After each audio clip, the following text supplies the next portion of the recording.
Osaka expo 2025 मा Nepali pavilion अर्थात् नेपाल मण्डप 90% काम सक्दा सक्दै पनि ओपन हुन सकेन।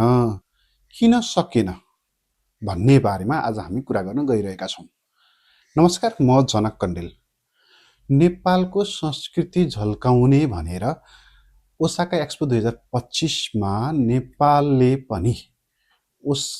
पनि त्यस ठाउँमा नेपाली पेभिलियन अर्थात् नेपाल मण्डप राखेको थियो, जसको निर्माण कार्य 90% सम्पन्न भइसकेको छ, तैपनि यसको पुरा सम्पन्न हुन सकेन। कारण के हो त? को दोषी छ त? नेपालमा यहाँ रहेका संस्थाहरू, नेपाल सरकार या अरू केही? आरोप यहाँ धेरै किसिमका आए तापनि यसको मुख्य जिम्मेवारको रूपमा नेपाल सरकारबाट 2-3 वर्ष पहिला एउटा कम्पनीले यहाँ यस नेपाल मण्डप बनाउने भनेर ठेक्का पाएको थियो। उक्त कम्पनीले जापानमा रहेको यस निर्माण गर्ने कन्स्ट्रक्सन कम्पनीको पेमेन्ट गर्न नसकेको कारणले गर्दाखेरि आज यो कार्य 90% हुँदाहुँदै पनि पूर्ण रूपले सम्पन्न हुन सकेन।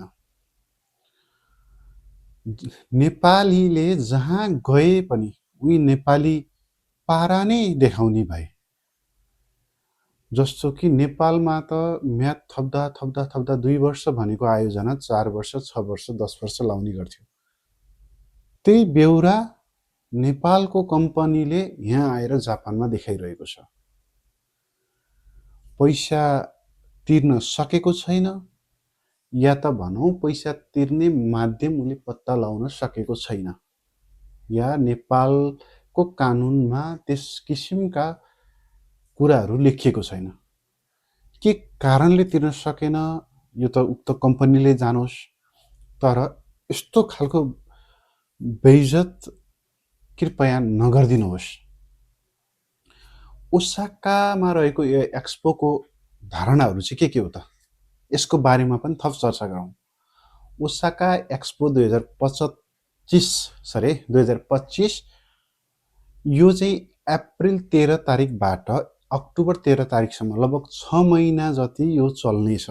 यहाँ 160 भन्दा बेसी देशहरूले सहभागी रहेका छन् भने विश्वका ठुला ठुला संस्था, EU, रेड क्रस जस्ता संस्थाहरूले पनि यहाँ सहभागी रहेका छन्। थप यसको बारेमा चाहिँ हामी जानकारी लिगौँ। यहाँ लगभग 50 वटा जति पेभिलियन अर्थात् त्यही हामीले भनेको छ नेपाल मण्डप जस्तै अरू देशहरूकादेखि संस्थाहरूका पनि एक किसिमको उनीहरूको रिप्रेजेन्टेटिभको रूपमा केही चिज राखिएको भनिरहेको छ, हैन?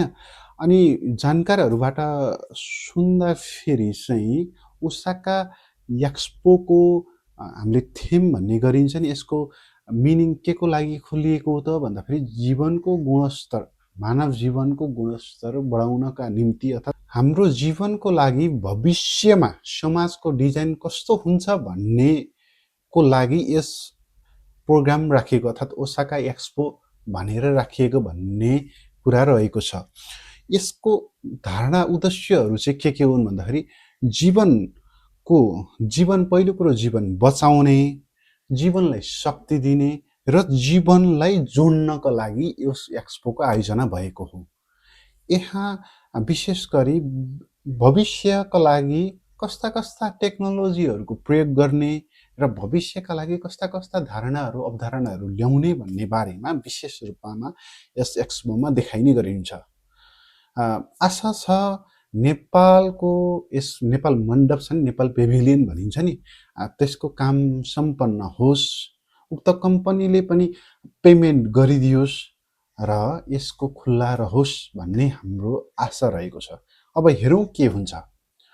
तपाईहरू पनि ओसाका एक्सपो भिजिट गर्नुहोस्, त्यहाँ रहेका विभिन्न कुराहरू सिक्नुहोस्।